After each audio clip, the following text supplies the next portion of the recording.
хорошо амортизаторы работают, не бьют в жопу.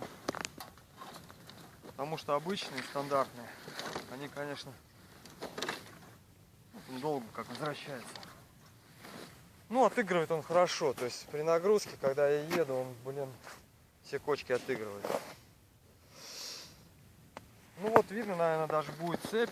Кстати говоря, сейчас вот видно будет, как цепь. Сейчас попробую, камера включена.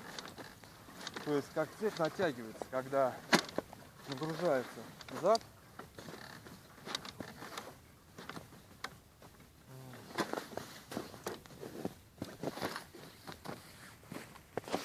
Значит,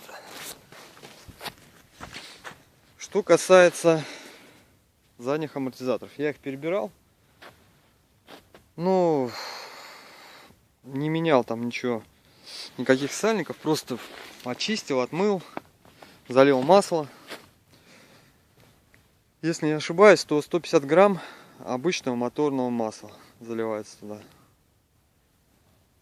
Ну, под вопросом, конечно, точно я не помню. Вот, существует миф, что в перья льется веретенка, это все херня полная. В общем, я лил веретенку, вилка не работает, залил 15В40, по-моему, стало лучше, и в конце концов, по-моему, сейчас вот трансмиссионная залита.